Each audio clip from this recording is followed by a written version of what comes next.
Boa noite a todos, pessoal.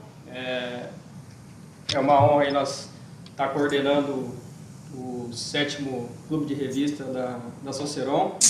E o Dr. Daniel, ele está em viagem e ele estava com medo de a conexão da internet dele não ser muito boa. Ele pediu para eu coordenar a reunião para não acontecer imprevistos, né?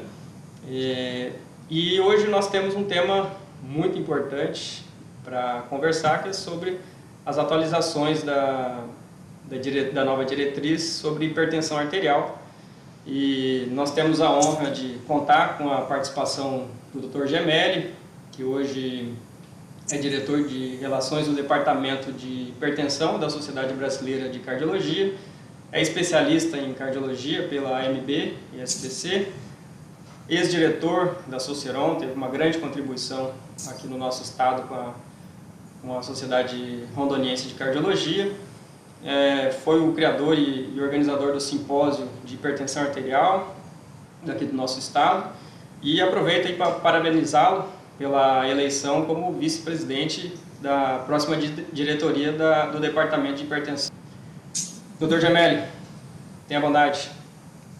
Poxa, boa noite a todos. Eu queria primeiramente agradecer ao Marcelo pelas elegantes palavras e dizer que é muito gratificante para mim estar aqui hoje à noite falando de uma coisa que eu realmente gosto, que é a hipertensão. E aproveito para mandar também um abraço para esses nossos amigos queridos de Manaus, nossos amigos do Acre, os colegas aqui do interior, né, que estão aqui ou daqui a pouco vão se agregar a essa aula. E dizer que o que a gente quer trazer não é nada de espetacular e nem quero fazer dessa aula uma grande conferência, eu quero fazer uma coisa mais informal. Por isso eu convidei o Dr. Aristóteles, que é meu amigão desde muito tempo, para que ele também faça alguns comentários depois do final, em cima disso que a gente vai tratar a partir de agora. Bom, como vocês sabem, eu vou entrar aqui em modo de apresentação, eu espero que vocês todos estejam vendo. Essa apresentação é da diretriz, nossa 8ª diretriz, que também é chamada de diretriz 2020, né, em memória ao ano que ela foi lançada. Tivemos esse grande coordenador, que foi o Dr. Weimar, né, foi um trabalho conjunto, né, do nosso departamento de hipertensão, da Sociedade Brasileira de Nefrologia e da Sociedade Brasileira de Hipertensão. Então, a gente juntou pela primeira vez todas essas instituições que tinham por finalidade a mesma visão em relação à hipertensão e construímos então 18 capítulos de hipertensão. Não vai dar para a gente ver tudo de forma aprofundada, mas a gente vai tentar trazer uns pontos diferentes em relação ao que nós tínhamos na diretriz de 2016. Óbvio, não há nenhum conflito de interesse para essa apresentação e eu já quero entrar na parte inicial do capítulo, os primeiros, né, de definição, epidemiologia e prevalência, e aqui eu coloquei só algumas mensagens principais para lembrar vocês, então, que os números de hipertensão ainda são os arbitrários, são aqueles que nós vamos ver, eles são definidos numericamente, e, enfim, isso não mudou nada, continua a mesma coisa. A hipertensão também continua sendo uma doença multifatorial, né, de várias raízes, digamos assim. A hipertensão é um dos principais fatores de risco da doença cardiovascular e renal. Isso não é novidade, mas cada vez está se vendo esse tema como um grande aliado na adesão ao tratamento, né, ou seja, à medida que a gente toca com profundidade nessa prevenção de desfechos ruins, a gente tem mais adesão dos nossos pacientes. E não é novidade, a prevalência também é alta, né? Ou seja, nós caminhamos aí em torno de 30 e poucos %, varia obviamente de estado para estado, mas é a doença mais prevalente que a gente tem e uma das mais fáceis de se fazer o diagnóstico, ou seja, é fácil diagnosticar, difícil tratar e mais difícil ainda controlar efetivamente. A prevenção, sobretudo da hipertensão, é custo efetivo, ou seja, é o melhor caminho para diminuir, então, morte cardiovascular. Portanto, o que nós estamos fazendo aqui, o que cada um de vocês faz no seu consultório todos os dias, justamente visa reduzir mortalidade. Um capítulo novo foi colocado nessa diretriz, e esse capítulo chamado de dano vascular é o primeiro capítulo nesse cenário em relação a todas as diretrizes que até esse momento são publicadas. E por que a gente decidiu colocar isso? Porque é crescente as informações que a gente tem sobre a relação entre as alterações endoteliais, a inflamação vascular, a presença, então, como consequência de hipertensão e, por fim, os danos, os desfechos duros, né, ou seja, o infarto, o AVC e a morte. Então, o que é sabido hoje em termos de danos? Desde aquela meta-análise gigantesca, com milhões de pacientes, que mostrava que a pressão acima de 115 por 75 produzia, então, aumento de mortalidade cardiovascular. Então, hoje já se tem isso como certeza, que a pressão acima de 120 milímetros aumenta o dano vascular. Por isso que nós chamaremos de pressão ótima aquela pressão que está abaixo de 120 milímetros de mercúrio. Veja que isso é grau de recomendação 1, nível de evidência A. Então, ninguém tem mais dúvida sobre esse aspecto.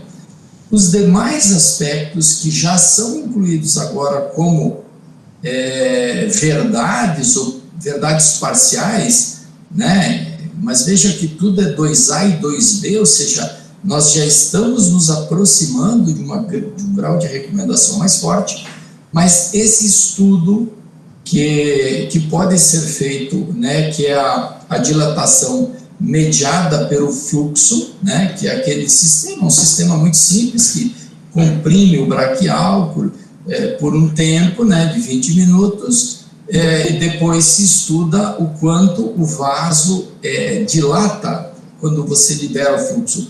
E essa dilatação, maior ou menor, vai ser entendida como normal ou anormal. Até a gente, futuramente, quem sabe a gente faz também aqui nesse grupo de revista, trazendo esse assunto para conversar um pouquinho mais aprofundado. E isso já agora compõe, então, uma estratificação de risco vascular. Outra parte importante nesse cenário é a rigidez arterial, e que pode ser avaliada pela velocidade de onda de pulso, ou seja, pela VOP. A diretriz europeia, né, em 2018, colocou isso como grau 1, nível de evidência A, ou seja, para estratificação de risco. Acima de 10 metros por segundo, esse indivíduo incrementa um risco elevado. Então, nós ainda usamos, com alguma dificuldade, o ITB, né, que também pode ser olhado lá no consultório.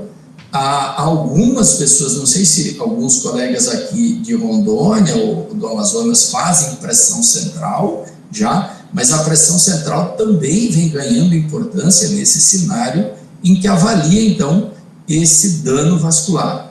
Portanto, é possível que no decorrer dos anos a gente possa ver esse mesmo assunto incrementando outras diretrizes e talvez até com mais grau de recomendação ou nível de evidência. Então, o que a gente pode trazer como mensagem desse capítulo, que é um capítulo novo?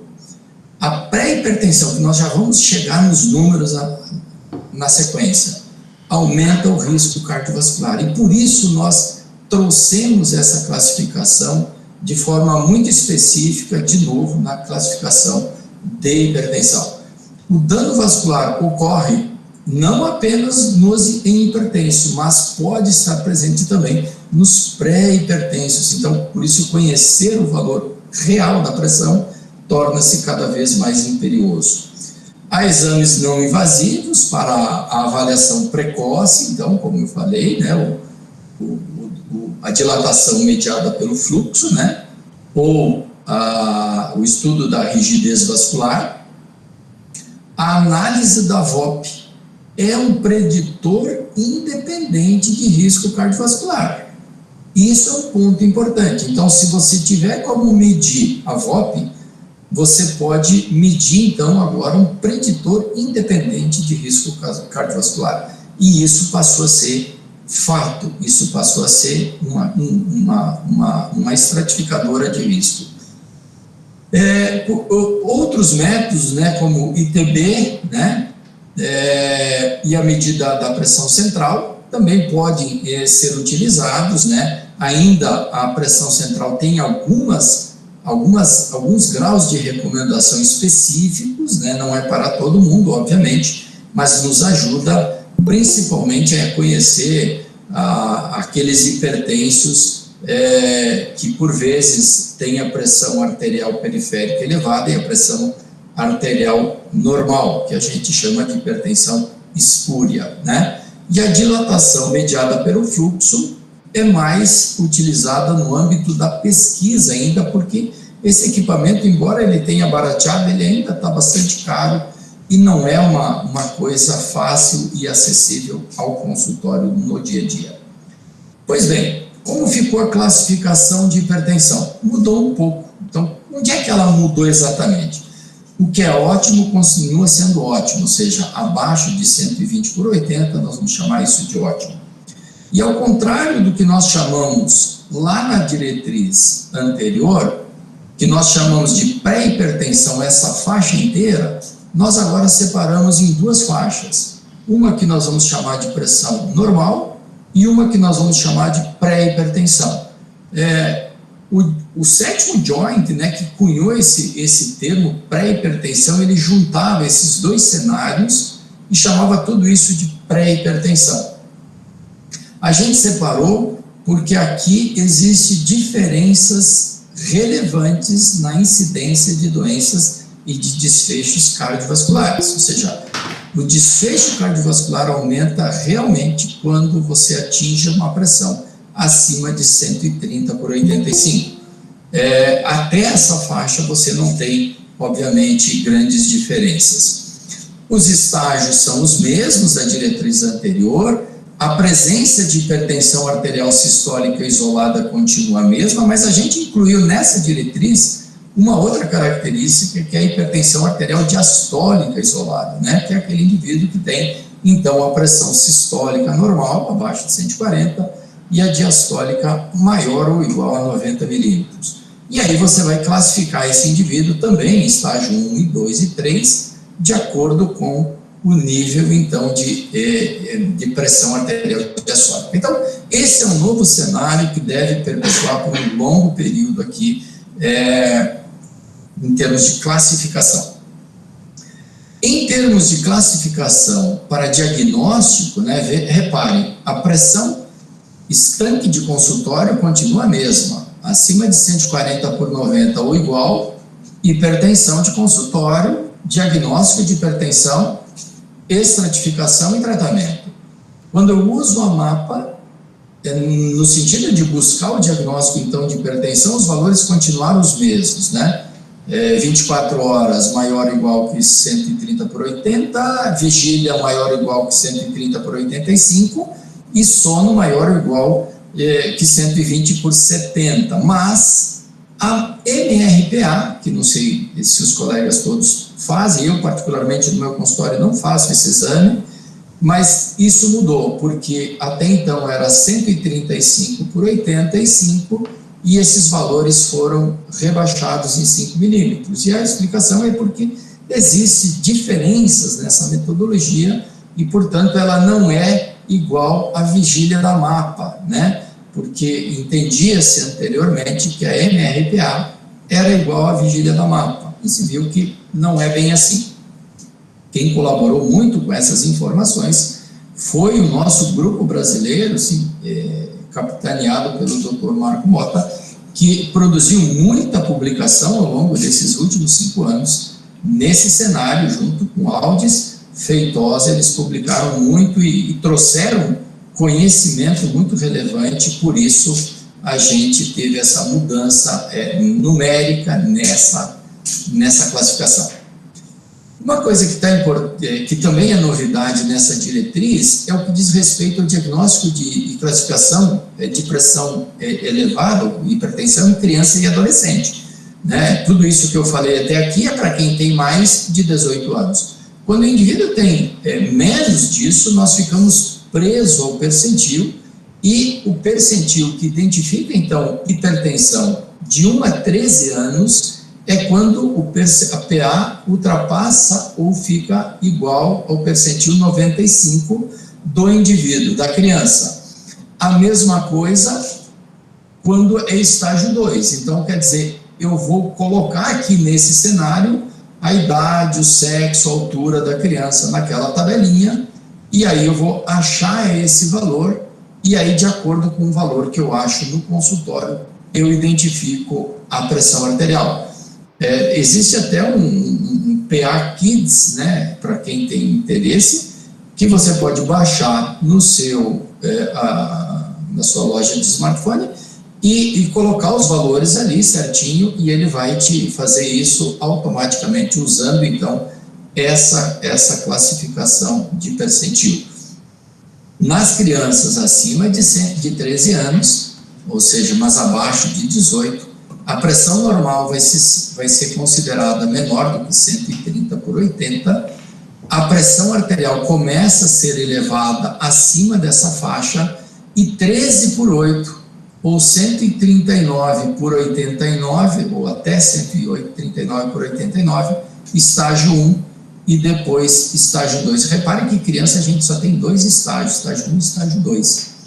Quando eu estipulo o tratamento para essas crianças, a meta que eu busco na pressão arterial é menor do que 130/80 na criança acima de 13 anos, e quando eu busco o tratamento de 3 a 13 anos, eu vou buscar, então, uma pressão que esteja menor do que o percentil 90, que é o percentil de pressão arterial normal.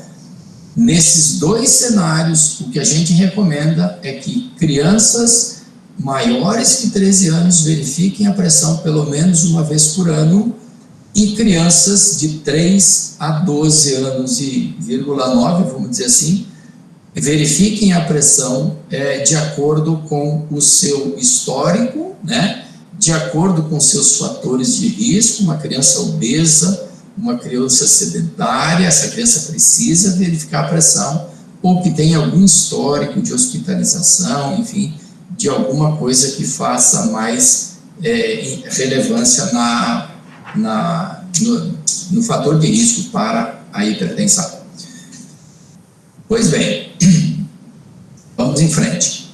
Os possíveis diagnósticos, então, que nós conhecíamos na diretriz de 2016 eram esses. Esses 4 fenótipos eram colocados, então, como hipertensão, normotensão verdadeira, usando, obviamente, a medida do consultório e o mapa e o MRPA, e, a partir daí, nós teríamos 3 outros fenótipos, que era a hipertensão do jaleco branco, né, que é aquele indivíduo que aumenta a pressão no consultório, mas não na mapa e na MRPA, e o inverso dele, que é o mascarado, que tem uma pressão boa no consultório, mas tem uma pressão alta fora do consultório, e aquele que é hipertenso puro, ou seja, aquele indivíduo que já tem a doença hipertensiva. Reparem que se eu pegar o normotenso, que é em torno da metade dos pacientes, e o hipertenso, que são em torno de 30%, nós estamos falando de outros 20% de pacientes, ou 25% de pacientes que estão perdidos nesses 2 diagnósticos, que por vezes não são bem buscados. O que é que mudou? Mudou que isso foi incrementado. Agora nós temos em cada fenótipo, nós temos mais uma classificação. Então nós saímos de 4 fenótipos para 8 fenótipos agora de hipertensão. Então nós temos o normal, que é normal porque não tem a doença, e temos o normal, que é normal porque toma remédio e a pressão fica boa, né? E assim os demais fenótipos perseguindo 2 horizontes, um que ele é e outro que ele é ou não é, em virtude do uso do medicamento.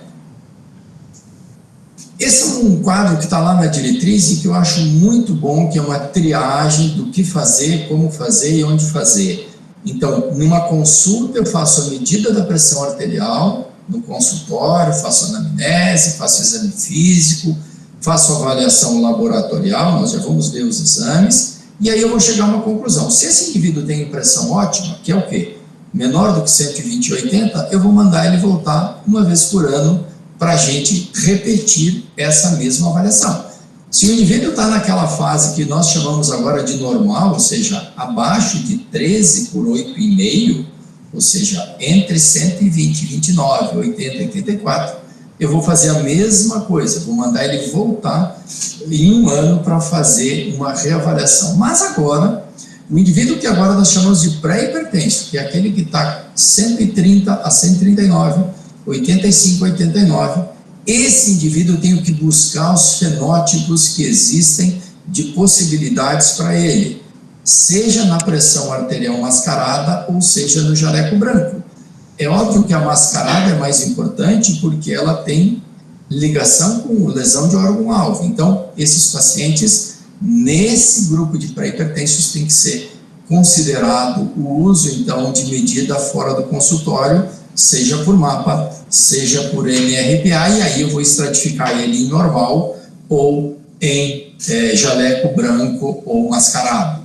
Isso também vale para o indivíduo que está em estágio 1 e 2, porque não é raro, vocês sabem, o indivíduo chega lá, está com 16/9 no consultório, e você vai fazer a mapa e a mapa vem normal. Então, quer dizer, não é raro que esses indivíduos também estejam no grupo do jaleco branco, e, portanto, esse meio, ele precisa ser melhor estudado antes de ser instituído, principalmente uma terapia farmacológica. Eu costumo dizer que esses são aqueles pacientes que se curam da hipertensão, né? Ou seja, diagnóstico mal feito, tu começa a tratar um jaleco branco, lá na frente o indivíduo abandona o remédio, vai ao médico, verifica a pressão está normal, e ele diz, então eu me curei da hipertensão. Não, foi mal diagnosticado no início da doença.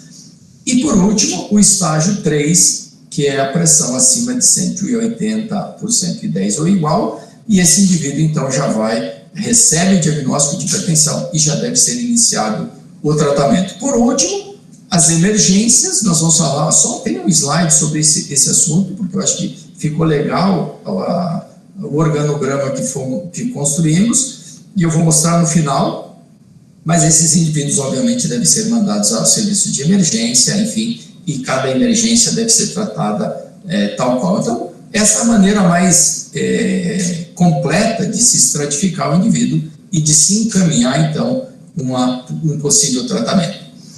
Os exames de rotina são os mesmos, né? Então, é importante análise de urina, potássio, creatinina, para a gente calcular o clearance, glicemia de jejum. Veja que isso é tudo grau de recomendação 1. Muda o nível de evidência, mas é tudo 1 aqui, né? Ou seja, conhecer o colesterol, conhecer o ácido úrico, fazer um eletrocardiograma para busca de lesão de órgão-alvo. Ou seja, esses exames de rotina são os mesmos e devem ser feitos em todos os pacientes, sem exceção. O fator de risco coexistente na hipertensão, que deve ser buscado para nos ajudar na estratificação de risco. Então, são os mesmos. Ser homem é um fator de risco, ter idade acima de 55 no homem, acima de 65 na mulher, continua a mesma coisa. Ter doença cardiovascular prematura ou em parentes de primeiro grau, prematura é sempre essa relação de 55 e 65. Ser tabagista é um fator de risco importante, né? Ser dislipidêmico, e veja aqui, LDL colesterol acima de 100, tá? E ou HDL colesterol, e ou o não HDL colesterol acima de 130, né? E ter um colesterol do bom, o HDL, menor do que 40, né? Lembrar que isso é para homens, mulheres um pouquinho mais, né? Era 50, baixou para 46, né? E os triglicéridos continuam sendo anormais acima de 150. Então, isso é importante, porque quando você dosa o LDL colesterol, você já acrescenta ou não, talvez, um fator de risco para esse indivíduo. O diabetes mellitus, um grande fator de risco, uma grande doença, né? Estar obeso, ou seja, IMC, que é fácil de calcular, acima de 30 kg por metro quadrado. Buscar lesão de órgão-alvo. Aqui foi acrescentado, além da hipertrofia, né, o eletrocardiograma, enfim, o eco, né, medir lá a presença, a massa ventricular esquerda, né? O Marcelo sabe melhor do que eu isso, né? Então, acima de 116 por metro quadrado para homens, acima de 96 para mulheres, isso é um aumento de massa, e esse é o dado relevante que deve ser buscado quando se pede um eco. O ITB menor do que 0,9, doença renal estágio 3, ou seja, fração de filtração glomerular caída, né, em torno de 30 ou 60, presença de albumina na urina, albuminúria. Agora sim, mais esse VOP, carótido femoral, maior do que 10 metros por segundo, ou seja, essa medida pode ser feita com equipamentos específicos ou com o mesmo aparelho que faz a medida da pressão arterial, que ele também faz o cálculo estimado da VOP. E o eletrocardiograma, então, para finalizar. Razões para que isso seja feito, né? Tem um grau de recomendação 1, nível de evidência C, estimar o risco de eventos cardiovasculares. Não adianta só verificar a pressão, dizer se ela é alta ou é normal, sem que a gente olhe para o hipertenso como um possível infartado, um possível AVCzado depois de alguns anos. Determinar o nível de atenção à saúde, ou seja, o quanto eu vou ser agressivo nesse tratamento ou não, determinar com precocidade o início do tratamento farmacológico, nós já vamos entrar nesse parte, determinar a intensidade de controle de fator de risco modificáveis, né? Ou seja, o que eu posso mudar no hipertenso antes de prescrever o medicamento propriamente dito. Entrando agora na tabela de estratificação, essa também mudou um pouquinho. Eu chamo a atenção para vocês que aqui nós tivemos a participação de alguns trials recentes, como foi o HOPE-3, que mostrou, então, que nesse segmento de pacientes, que eu estou apontando aqui com o mouse, ou seja, um risco que aqui na nossa diretriz está tido como baixo, mas lá no estudo do HOPE-3 se chamou esse risco de intermediário, porque o HOPE-3 foi feito com pacientes que tinham pressão arterial em torno de 138, essa foi a média da pressão arterial, mas tinham um fator de risco, ou seja, não eram doentes, né? Eram pacientes que apenas tinham um fator de risco cardiovascular. Nesses indivíduos, a abordagem terapêutica, e no HOPE foi usado candesartan mais hidrocortiazida, não houve benefício. Portanto, chegamos à conclusão que aqui nesses indivíduos, que têm então a pressão e são de baixo risco, não precisa de medicamentos. Se a gente desce um pouquinho mais abaixo e encontra agora os indivíduos com lesão de órgão-alvo, ou doença cardiovascular estabelecida, ou diabetes mellitus, aqui nós puxamos outro estudo grande, que foi o SPRINT, né? O estudo que mostrou que níveis de pressão mais agressivos, perto de 120, em pacientes que já tinham doença cardiovascular estabelecida, esses pacientes tinham uma redução de mortalidade cardiovascular da ordem de 25%. Então, aqui já se começa a entender que esses indivíduos ainda não hipertensos estágio 1, mas esses indivíduos já têm, obviamente, a necessidade de receber medicamento. Por outro lado, os indivíduos que já são, então, classificados como hipertensos e têm um fator de risco, o estudo HOPE já mostrou, e o nível de corte do estudo foi muito pontual, foi 143 milímetros, mostrou que a partir daí já havia benefício, então, de se usar medicamentos nesses indivíduos. Os outros, obviamente, não vale a pena nem a gente falar, mas é sabido por todos da importância do tratamento, obviamente. Então, 50% dos indivíduos hipertensos têm fatores de risco cardiovascular, é importante buscar, é diferente de um hipertenso que não tem nada. A presença de um ou mais fator de risco adicionais aumenta o risco da doença coronariana, cerebrovascular ou renal e arterial periférica dos pacientes hipertensos. A identificação dos fatores de riscos adicionais devem fazer parte da avaliação diagnóstica do indivíduo. Então, não basta ver a pressão, tem que estratificar o indivíduo. O risco cardiovascular deve ser estimado em todos os pacientes hipertensos por meio de score simples, baseado nos níveis de pressão e na presença de fator de risco. Então, não existe complexidade e nem 1001 tabela, é o número de fator de risco, o número da pressão arterial, estratificou e tu já tem se ele é de baixo, moderado ou de alto risco. Nós tiramos o muito alto risco que tinha na outra diretriz, que era justamente só trazer confusão, então agora é alto risco. Uma estimativa confiável do risco cardiovascular pode ser feita, então, na prática clínica, identificando o fator de risco, esses que eu falei, de forma bem objetiva e de forma bem prática. Não precisa de tabelas de estratificação. Metas pressóricas. Mudou um pouquinho as metas pressóricas. Mudou. Nós agora temos duas metas pressóricas bem pontuais para os indivíduos, então, de baixo ou moderado risco, metas abaixo de 140 por 90.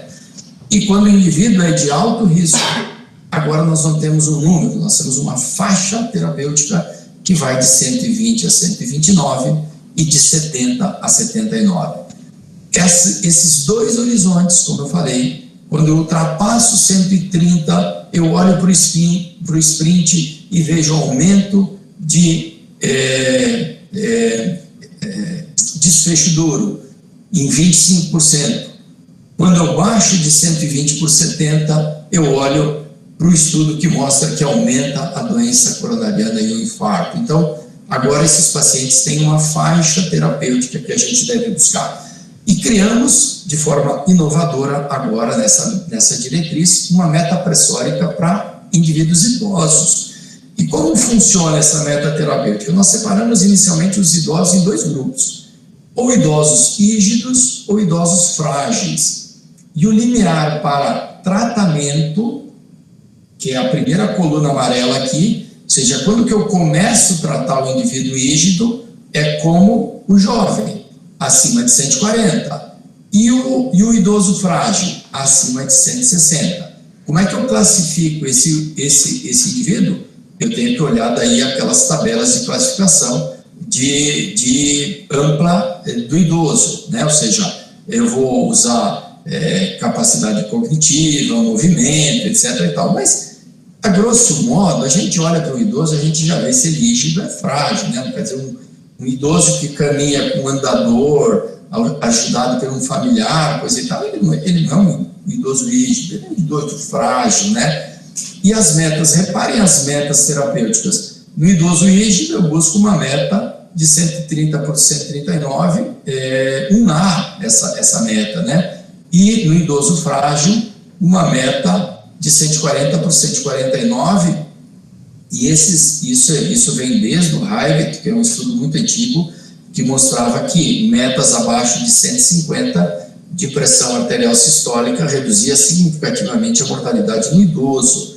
Mas aqui eu faço um parêntese para vocês, e pegando um estudo muito badalado, que é o estudo Sprint, né? O Sprint, ele mostrou que metas mais ousadas, abaixo de 120, em idosos, provocavam poucos efeitos adversos, como tontura, queda, enfim, e reduziam mortalidade. Então, quer dizer, a gente tem que buscar a meta, mas tem que ter atenção e, talvez, quando possível, empurrar um pouquinho mais para baixo, né? Obviamente, sempre analisando muito síncope, lipotímias, né? Risco coronariano para infarto, né? Não dá para baixar muito no paciente coronariopatório.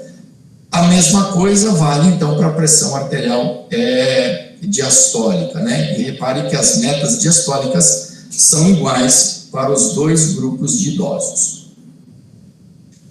Aqui eu vou fazer uma recomendação para que a gente entenda do início ao fim, não só a recomendação, como a atitude terapêutica. Então, primeira recomendação, estilo de vida saudável para todo mundo. Grau de recomendação 1A. Quando que eu vou iniciar remédio? Então, indivíduos pré-hipertensos de baixo risco ou de moderado risco, reparem, não recomendado. Classe 3, ou seja, não temos evidências ainda para que os indivíduos de baixo risco, mesmo pré-hipertensos, tomem remédio.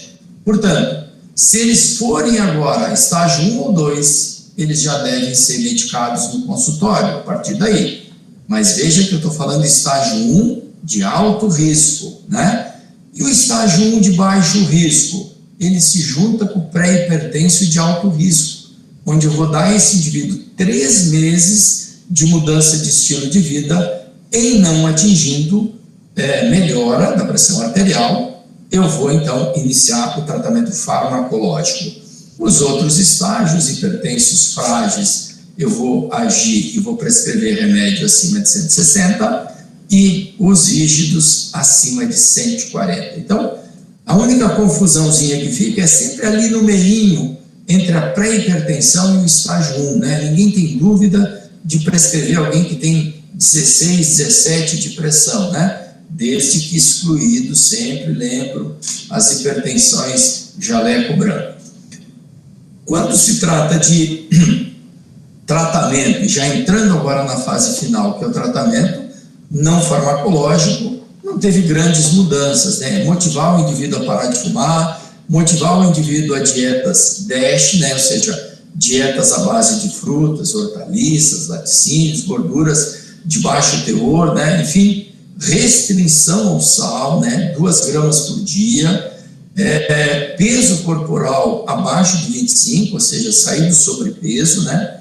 25 a 30 é sobrepeso, então tentar ter um peso ideal, realizar pelo menos 150 minutos de caminhada, ou 3 dias de 50 minutos, ou 4 dias de 30 minutos, de 40 minutos, enfim, tentar fazer com que o indivíduo tenha uma atividade física regular e que isso atinja pelo menos 150 minutos por semana. E uma coisa nova nessa diretriz é isso aqui também, ó, espiritualidade, né, que não tem a ver com, não é a mesma coisa que religiosidade, né, tem gente que confunde esses dois temas. A espiritualidade é considerada, então, um conjunto de valores morais, mentais, emocionais, que norteiam pensamentos, comportamentos e atitudes. E reparem, isso é grau de recomendação 1, nível de evidência B, ou seja, recomendar que o indivíduo se aprofunde na espiritualidade é interessante na hipertensão. Agora, o fluxograma do tratamento. Então, no pré-hipertenso, que eu já reconheci como sendo de alto risco, e eu já entendi que esse cara tem que tratar, tem que tomar remédio, ou que ele tem estágio 1, mas ele ainda é de baixo risco, ou um idoso, cuidado com a pressão do idoso, principalmente os idosos frágeis, eu tenho como opção terapêutica monoterapia. E aí vale todas as classes terapêuticas, exceto os beta-bloqueadores para situações muito específicas, como doença coronariana, enfim, as mesmas que vocês já conhecem.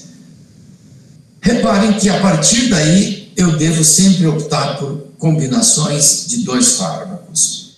E por que eu digo isso? É porque essa monoterapia não é para mais do que 20% dos indivíduos que são identificados como hipertensos. Então, quer dizer, monoterapia é uma coisa rara de se usar no consultório.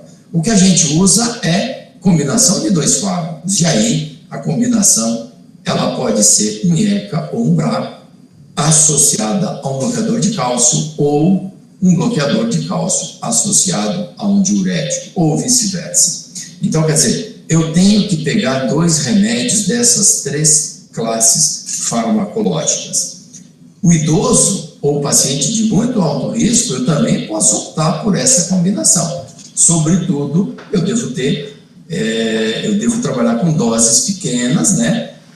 Por isso está um pontilhado aí para que tu seja mais prudente quando tu decidir tratar o pré-hipertenso ou estágio 1 com combinação de fármacos. Já os outros estágios, não. Esses merecem já de cara uma combinação. Então, é imperioso que o indivíduo que tenha 16, 17, 18 de pressão no seu consultório não saia com uma prescrição só de losartan.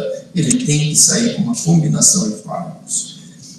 3 fármacos, quando a meta não for atingida, e agora é a soma do terceiro remédio que ficou de fora, IECA ou BRA, associado ao bloqueador de cálcio, ou diurético, e mais diurético, O quarto fármaco está definido, é a espirulactona, e a partir daí eu tenho os outros remédios, ou seja, eu posso usar os outros remédios que existem, beta-bloqueador, simpáticos centrais, alfa-bloqueadores ou até os velhos, a velha hidralazina, os vasodilatadores. Então, dessa forma, a gente organiza como prescrever o remédio. E não dá para combinar remédios iguais, né? Por vezes eu vejo no meu consultório um losartan combinado com um ramipril. Isso não se faz, né? É um ou é outro. Não adianta usar os dois, né? O estudo On Target, lá muito antigo, já mostrou que isso não era benéfico e, pelo contrário, aumentava o prejuízo renal. A pirâmide ficou assim, estilo de vida para todo mundo, as 3 classes iniciais, a 4ª classe é a espirulactona, e a partir daí você pode explorar as outras classes farmacológicas. Como mensagem final, então, desse capítulo, o objetivo principal, lembrar que de reduzir a pressão, é reduzir o risco e o desfecho cardiovascular, a mortalidade, enfim, que estão associados à hipertensão. O tratamento medicamentoso deve ser associado a mudanças não farmacológicas, né? E as classes antihipertensivas preferenciais são essas que eu lhes mostrei. A combinação de fármacos é uma estratégia inicial recomendada para hipertenso estágio 1, de moderado a alto risco. Estágio 2, estágio 3, ou seja, eles têm que sair de preferência com o remédio que esteja no mesmo comprimido. Já está mais do que provado que quando o remédio é combinado, ou seja, está no mesmo comprimido, os 2 fármacos, a adesão é melhor e a resposta terapêutica também será melhor. E por último, o início do tratamento com combinação de 2 fármacos, seja IECA ou BRA, associado ao diurético ou similar ao beta-bloqueador em pacientes de alto riscos não obesos com combinações com beta-bloqueadores, são as preferenciais. E para finalizar, quando não se atinge o controle da pressão, agir, ou seja, associar o terceiro, associar o 4º fármaco e não perder tempo. Uma palavra sobre a hipertensão refratária e a hipertensão arterial resistente. Esse desenho ficou bastante legal porque mostra que quando eu tenho 3 fármacos e eu controlo a pressão, eu chamo isso de hipertensão controlada. Quando eu não controlo a pressão, eu chamo de hipertensão resistente. E se o número dos remédios são 5, eu não controlei a pressão, eu vou chamar isso de hipertensão refratária. Quais são as mensagens desse capítulo? São considerados hipertensos refratários, resistentes, os indivíduos aderentes ao tratamento em uso com 3 ou mais classes de fármacos antihipertensivos em doses otimizadas e não apresentam pressão controlada. Hipertensos refratários são aqueles que não são aderentes, ou seja, o indivíduo está tomando remédio não controlado com 5 ou mais classes diferentes, né? Não vale a mesma classe, quer dizer, que dá 2 IECA, 1 IECA, 1 BRA, enfim, 2 diuréticos, isso não é classe diferente, isso é o mesmo remédio. No Brasil, a prevalência disso já está levantada e documentada, né? Nós temos 11% dessa família de hipertensos, né? A hipertensão resistente depende mais do volume, quando a hipertensão refratária predomina hiperatividade simpática. Então, quer dizer, naquele indivíduo que eu já dei 5 remédios e ele continua com pressão ruim, essa é uma atividade simpática. No indivíduo que eu tenho uma hipertensão, que eu já dei 3 remédios e ele continua ruim, aumente o diurético, porque ele é muito ligado ao volume. Por isso que o 4º fármaco tende a ser espirulactona.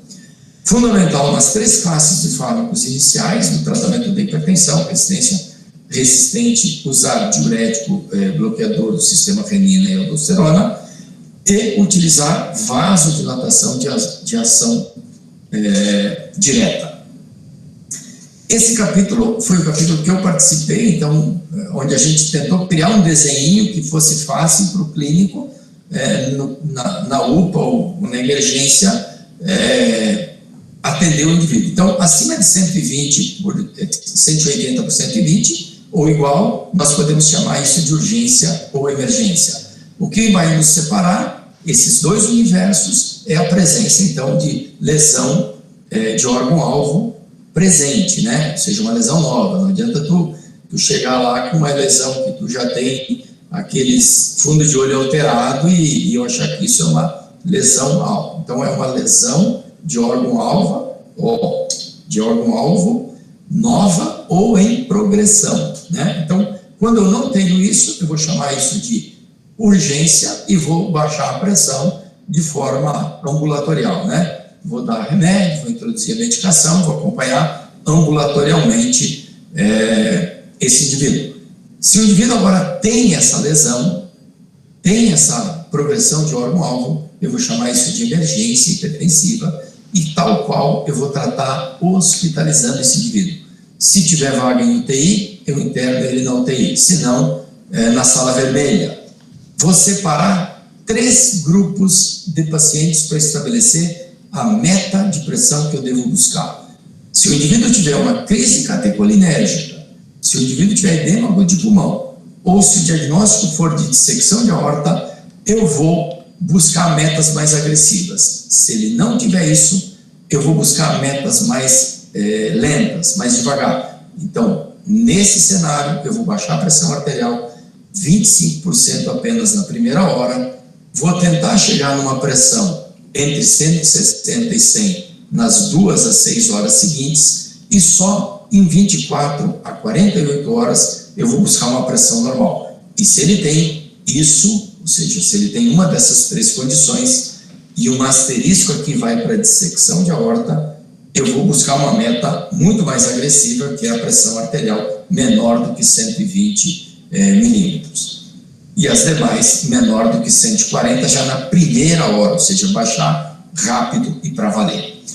Eu finalizo convidando vocês vão receber durante os próximos dias vídeos em que a SBC assumiu uma campanha nacional que eu acho muito bacana, que é SBC Solidária, e a gente está buscando doações em parceria com o Mesa Brasil, que é um grande programa do SESC, que distribui cesta básica para pessoas cadastradas como vulneráveis, que é um padrão de nível de pessoas de classe muito pobre que não tem o que comer. Então, quem tiver interesse, quem puder, entre nessa campanha, ajude a divulgar, porque a nossa meta é que todo cardiologista dê pelo menos uma cesta básica e a gente poderá distribuir em torno de 14 mil cestas básicas, já que nós somos mais de 14 mil sócios da SBC.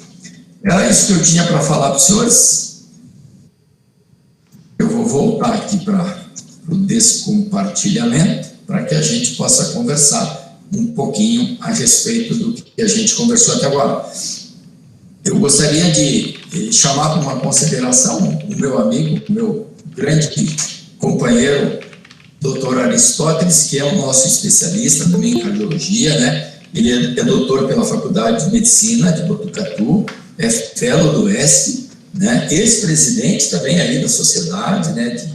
Da SBC Manaus, e é um grande colaborador, já foi presidente, inclusive, da Norte e Nordeste, né? Aristóteles, e já esteve aqui em Porto Velho nos ajudando no simpósio, então logo a gente acabe com essa pandemia, a gente vai voltar. Opa, boa noite a todos, obrigado pelo honroso convite, doutor Gemelli, e parabéns pela sua apresentação. Você tem até um participante de São Paulo aí, tá vendo? Que tem o meu nome, deve ser o parente, né? Aristóteles Neto, não sei se ele está... Eu pedi que ele participasse, meu filho. Bem, em relação ao que você apresentou, nós vamos, claro que fazer uma consideração muito rápida e deixar que as pessoas comentem, né?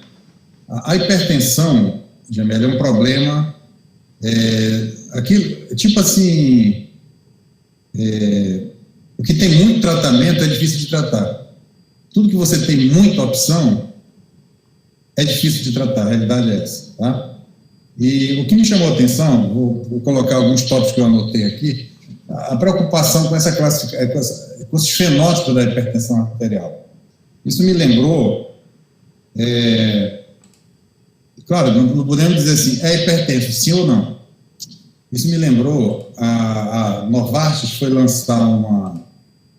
fazer um pedido, aquele abaixo-assinado para colocar o trecho que é o sacubitril valsartana na rede pública. Então você assinou. Na hora de preencher sobre o gênero, tinha assim um monte de opção, entendeu? Cisgênero, transgênero, não binário, e hétero, homo, pan. Aí a gente tinha que ligar para a moça da Novartis e perguntar onde é que eu estou aqui nesse grupo, porque era tanto, são tantos fenótipos que você não sabia o que marcar ali. Em vez de ser masculino e feminino, tem muita opção que é justamente para abarcar todas as opções. Então, a minha preocupação em relação ao fenótipo da hipertensão, que pode causar uma ligeira confusão. São 8 fenótipos agora, não é isso que você falou? 8 fenótipos. Então, é a minha primeira preocupação. Mas, de um modo geral, a minha preocupação pela hipertensão arterial é o seguinte: tudo que você falou é pertinente, você participou da diretriz, e se nós não cumprirmos pelo menos uma parte do que está nessa diretriz, e eu faço uma ressalva aqui, que a diretriz, ela não é algema, tá? Porque hoje é difícil até você conversar com um colega que decora a diretriz, porque você fala uma coisa, não, é um A2B, então a hipertensão arterial, antecedendo a sua apresentação, eu assisti uma palestra do Dr. Celso Amodeu sobre hipertensão arterial resistente, lá da Santa Casa de São Paulo. Então ele falou o seguinte: vai muito da sensibilidade do médico e do paciente. Vê aquela ideia, a sua avó faz um bolo maravilhoso que não tem nem receita. Aí dê a receita, ela te dá a receita, você nunca consegue fazer igual. Então, não é seguindo a diretriz ipsilíteres que nós vamos tratar bem o paciente. Uma paciente anteontem, 18/11. Eu passei olmesartana e passei o nevirbolol para ela. A pressão dela está 9/5. Quer dizer, é uma pressão, muita sensibilidade, alguma coisa aconteceu ali. Então, às vezes você passa, como o doutor Amodeu falou, um brad de última geração e o paciente não responde. Então, além da diretriz, não podemos esquecer a sensibilidade, a individualização do tratamento. Isso é muito importante. Agora, se nós não tratarmos bem a hipertensão arterial, aí que vem as consequências perigosíssimas. E nós teríamos, eu colocaria 2 complicações principais: o acidente vascular encefálico e o infarto agudo do miocárdio. Eu diria que o AVC é pior do que o infarto. É devastador para o paciente. Eu tive casos na família, é devastador. Então, uma hipertensão que não for bem acompanhada, que não for bem tratada, ela desemboca no AVC, que é uma doença altamente incapacitante. O infarto é ruim, mas é melhor do que o AVC. Agora, por exemplo, se for um infarto com supra, ele é pior do que o infarto sem supra. Porque um supra ele vai ter necrose, vai ter um comprometimento maior. Pois bem, mas você trata, o paciente interna, revasculariza, etc., ele volta para a atividade normal dele. O AVC não. Então, o AVC, uma hipertensão não tratada, uma hipertensão não bem acompanhada, pode desembocar no AVC. Então, o que são as diretrizes, Gemelli? As diretrizes é o somatório de números multiplicado pelo risco. Então, a hipertensão arterial, ela nunca vem só, o paciente é hipertenso puro. Não. Hipertensão vem com diabetes, vem com doença renal, vem com obesidade, vem com cigarro, vem com droga, vem com aquela questão da espiritualidade, vem uma pessoa deprimida, angustiada. Então, a hipertensão ela é multifacetada. Você não vai resolver o problema com um comprimido, ou 12 ou 3. Né? Então, a hipertensão, que é a diretriz do dia, você tem que considerar números, 12/8, 14/9, 130 por não sei o quê, e o risco daquela pessoa. Não podemos esquecer nessa avaliação. Tá? E hipertensão arterial mais risco é uma equação muito simples. Hipertensão arterial mais risco é igual a tratamento. A única exceção que se faz, nós temos aqui na questão da monoterapia que você falou, é o pré-hipertenso com risco cardiovascular elevado. Aí tem que tratar, fazer a monoterapia. O restante é terapia combinada. Não adianta perder tempo. Porque você é da nossa geração, da minha geração, é mais novo, mas pegou aquela época, e dizia assim, paciente hipertenso, você faz modificação do estilo de vida, e daqui a 6 meses ele volta. Ele não pode. Não existe mais isso. Porque o mais difícil que existe é a modificação do estilo de vida. Tá? Bem, o outro problema muito grande que nós temos na hipertensão arterial, e se nós não seguirmos corretamente, é a baixa adesão. A baixa adesão. Se nós complicarmos muito o tratamento, se nós não formos empáticos com o paciente, eu recebi um paciente semana passada que disse assim, doutor, eu tomei esse remédio, foi um antagonista do cálcio, ele ficou todo vermelho, e a perna inchou. Eu fui com o médico, e ele disse, eu não vou mudar, se você quiser mudar, procure outro médico. Quer dizer, isso aí já fechou uma porta, o paciente ficou desapontado, mas doutor, não estou me sentindo bem, mas você tem que ficar com esse remédio. Quer dizer, esse tipo de conduta, né? Então a baixa adesão, ela vai levar AVC, vai levar infarto e pode levar à morte também. Então nós temos que ter, é muito fácil, tem muito remédio, tem remédio no SUS, tem captopril, losartana, etc. E tal, mas por ser muito fácil, às vezes nós perdemos muitos pacientes por causa disso. Eu chamaria a atenção, você falou da questão do diagnóstico, eu sempre valorizei muito, isso foi uma discussão que tivemos no Congresso Brasileiro de Cardiologia. Eu estava na mesa, um colega ele disse assim, paciente meu não mede pressão em casa. Eu digo, mas como que vai impedir que o paciente meça a pressão? Não é melhor você orientar, que o paciente coloque no punho esquerdo, aproxime aqui, ele pelo menos tem a noção como está o nível de pressão dele. Então, além do MRPA, além da MAPA, a pressão residencial que o paciente faz, é importante isso aí. É importante. Às vezes o nível... Diga. Eu só queria falar que isso que você está falando, que é a AMPA, né? A automedida da pressão arterial, hoje, nesse mundo de pandemia, eu vou lhe dizer, eu já ajustei muitas medicações, muitas doses de remédio pela AMPA, porque tu não tem outra opção. O cara tá lá com medo de sair de casa, aí ele diz para você, olha, tá dando 16/10. Ah, não, pois é, vamos marcar. Não, vamos verificar, vai, filma aí verificando a pressão para mim ver. Se a leitura é confiável, meu amigo, tu tem que agir. Isso. Porque futuramente ele vai me voltar com AVC. Isso, são mudanças de paradigma. E você lembrou bem a questão do Covid. Quantos pacientes naquela época, aqui nós sofremos muito aqui em Manaus, uma eclosão que surpreendeu todo mundo, que nós tínhamos que ficar em casa.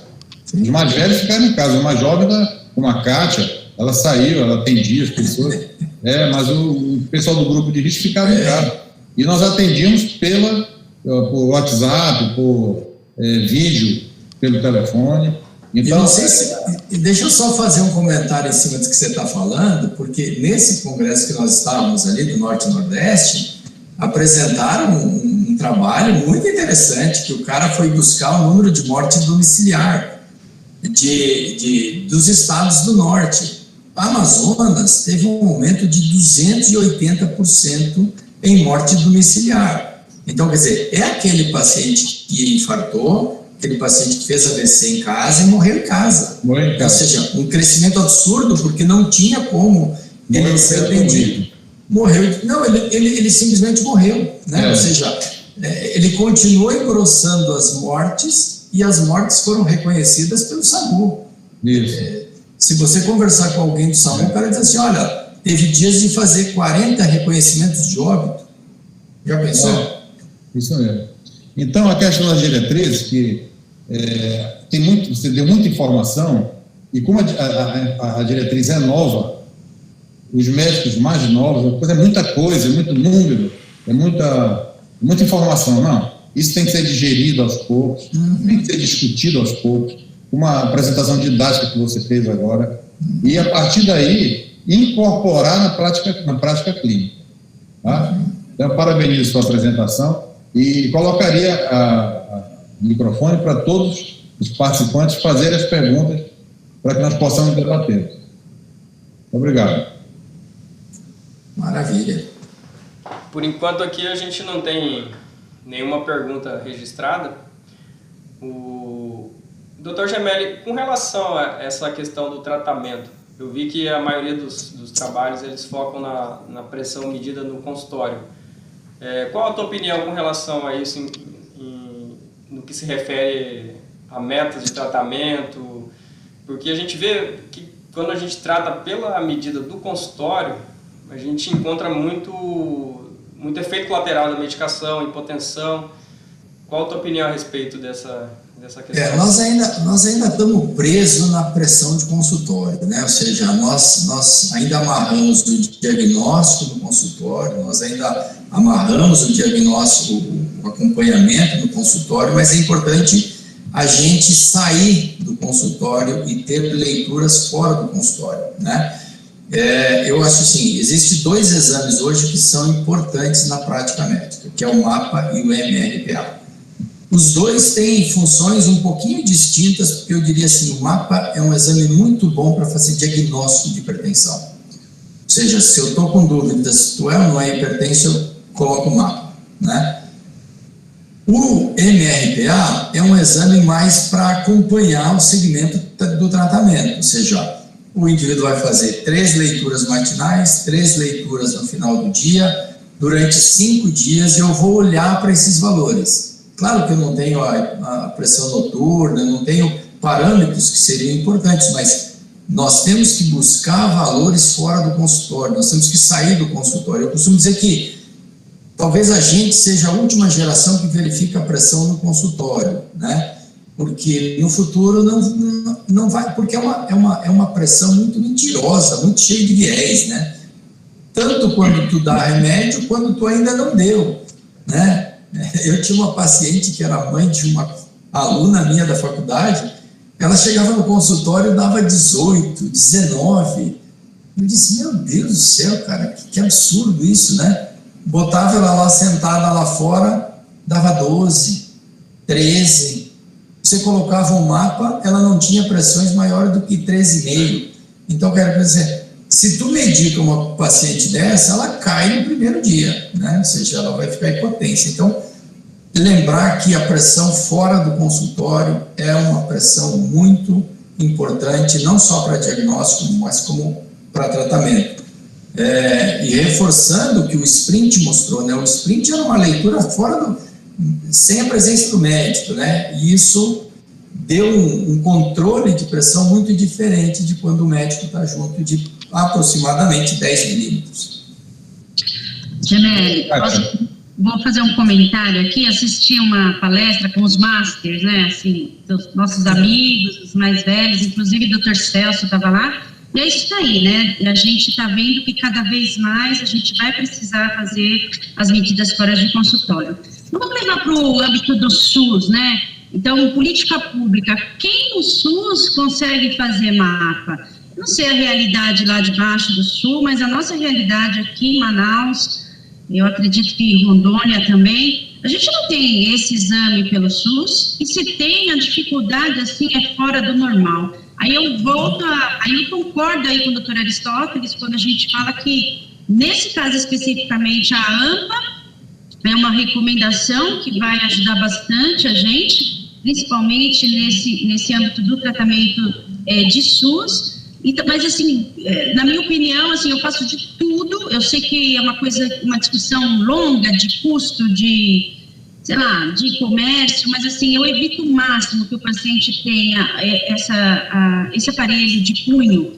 Então, aquele aparelho digital de mesa, que é a recomendação da nossa diretriz, eu não sei se vocês comentam isso lá, quando que a gente vai realmente falar que não dá para usar. E olha, eu vou ser bem enfática, no meu hospital, eu estou com alunos aqui, né, do nosso hospital, eu falo para eles, cuidado com o mapa da enfermagem, porque eles usam um aparelho de punho para paciente deitado, né, e aí a gente vai ver aquela realidade que está toda fora da realidade de aflição. Então, eu acho que aí, nesse caso, a AMPA é fundamental, mas que a gente pudesse, então, orientar o aparelho, talvez assistir, isso é bom, a gente hoje consegue ver se eles estão fazendo corretamente, talvez fosse uma saída, mas sim, eu acho que cada vez mais a gente vai precisar de MAPA, MRPA e AMPA, mas a gente vai ter que ter uma mudança, assim, radical a nível de saúde pública. Esse é meu comentário. E o segundo comentário é uma pergunta, não sei, não é muito a minha realidade. Eu avalio o paciente como um todo, você vê que a gente precisa pedir exame de tudo,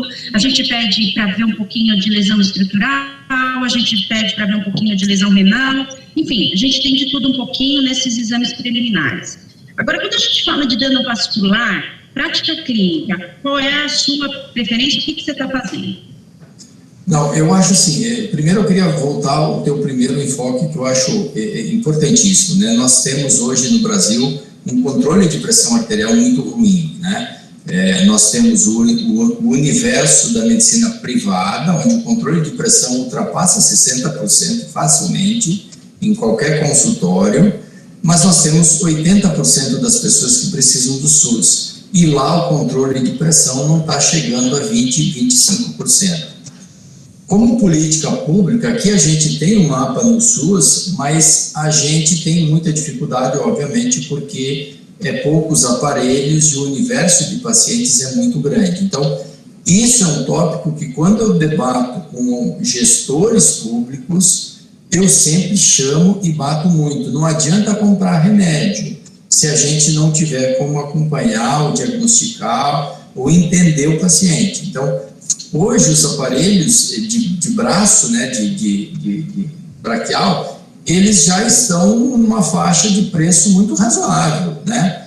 Quando o paciente tem condições, eu sempre sugiro que ele compre o aparelho de braço, né?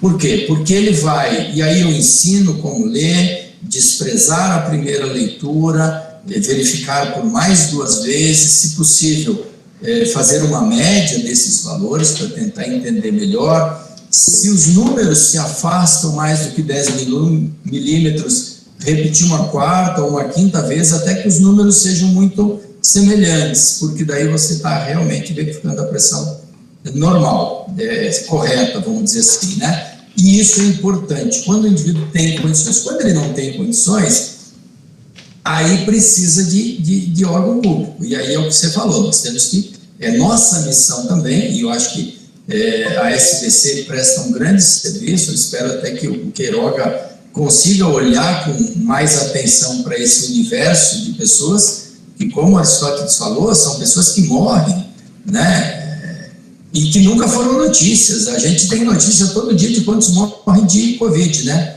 Mas quantos morrem de AVC e de infarto? 1 a cada 2 minutos. E ele não é notícia em lugar nenhum, né? Mas ele continua morrendo, né? Então, eu acho que isso sim é política pública. No que diz respeito à avaliação vascular, né? Isso é uma coisa muito difícil, né? Por exemplo, se tu for avaliar a dilatação mediada por fluxo, aqui nós ainda não temos laboratórios que poderiam dizer assim, olha, esse cara já tem uma lesão endotelial, esse cara precisa ser investido melhor no tratamento, porque ele vai ser ou hipertenso daqui a pouco, ou ele vai ter uma lesão de órgão-alvo. Eu, no meu consultório, eu uso a VOP, ou seja, a velocidade de onda de pulso, que agora nós temos uma tabela, nós falamos aí que 10 metros por segundo é um marcador, é um estratificador de risco, mas nós temos hoje uma tabela para cada faixa etária. Então, quer dizer, você, conforme a faixa etária, você tem que estar abaixo daquele limite de velocidade. Então, é um marcador confiável, o aparelho, seja ele da Cardius ou da Mobilographic, eles são bons e são confiáveis. Então, pode ser usado, mas também, de novo, é uma medicina não para todos e para poucos.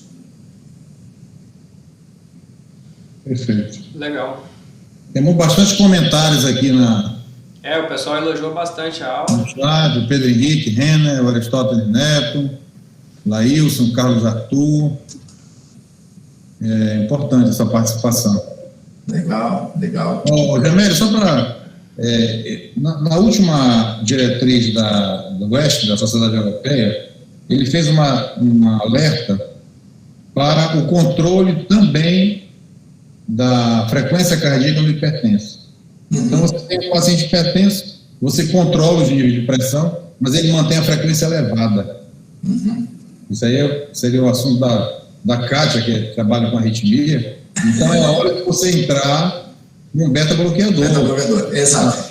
Por isso que tem aqueles asteriscos no beta-bloqueador, né? Ou seja, não é que tu nunca prescreve beta-bloqueador, mas não faz nenhum sentido tu tratar um hipertenso estágio 1 ou 2, virgem de tratamento, vamos dizer assim, que tem 1 ou 2 fatores de risco, já iniciando com beta-bloqueador, que você sabe que vai aumentar o colesterol, vai aumentar a glicemia, vai aumentar o peso, vai reduzir a resposta ao exercício. Então, quer dizer, o beta-bloqueador tem indicações óbvias, né? Então, mas ele não seria a medicação. E a frequência, como se comentou, é muito importante, né? Mas isso também traz aquela velha premissa, né? Só tem frequência alta sedentários, né? Pessoas que não praticam atividade física. Então, se você tiver...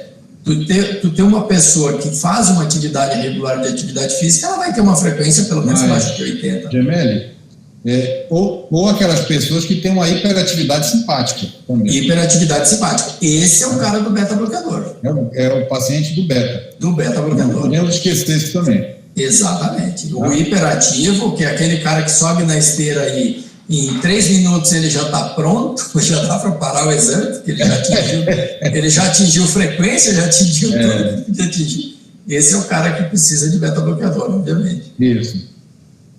Tá ótimo. Maravilha. Eu acho que, pelo adiantado da hora, foi muito bem comentado. Parabéns, doutor Gemelli, parabéns, doutora Aristóteles, pelo comentário. Eu só quero dar um aviso. Essa aula está disponível para quem quiser receber. Estou aqui para enviar. Pode ajudar você não só na divulgação, mas também na construção de slides, porque são slides tirados da diretriz, mas já estão prontos. Então, quer dizer, você já pode usar ele daqui para frente. Legal. Vamos mandar lá no grupo depois. Ótimo. E fica o convite para os colegas que quiserem sugerir algum tema para o próximo clube de revista ou que quiserem apresentar o próximo clube de revista. A Soceron está disponível aí a todos. E, novamente, um abraço a todos. E nós vamos também disponibilizar a própria aula depois para quem não conseguir assistir completamente. Agradecer a presença da doutora Kátia, que é a presidente aqui da nossa regional. Nova doutora, professora da UEA, da Universidade Estadual da Amazônia, que convidou seus alunos para prestigiar o evento. Muito obrigado, doutora Kátia. Legal. Eu que fico extremamente agradecido, Kátia, Aristóteles, vocês que sempre respondem a qualquer desafio, né? Obrigado de coração, porque a ideia nossa aqui da sociedade, do Daniel, do Marcelo, é justamente criar isso, que a gente possa conversar, que a gente possa se ver, mesmo que virtualmente, e a gente possa dividir sucessos e insucessos, paixões e rebeldias na região norte. Muito obrigado a todos. Gemelli, isso é uma coisa bem interessante, aí a gente talvez fazer essa parceria, né, cada vez mais incentivar. Infelizmente ainda culturalmente, até porque tem muito, né, eu estava conversando com você, estava assistindo um outro colega falar, mas enfim, que a gente reserve um dia no mês que a gente consiga fazer essas reuniões e ter o máximo, né, de audiência para o bem comum, para todo mundo, né? Obrigado, foi excelente, maravilhoso, muito obrigada, tá? Então tá, um abraço a todos, boa noite. Um abraço, boa noite, um grande abraço. Obrigado, tchau, tchau.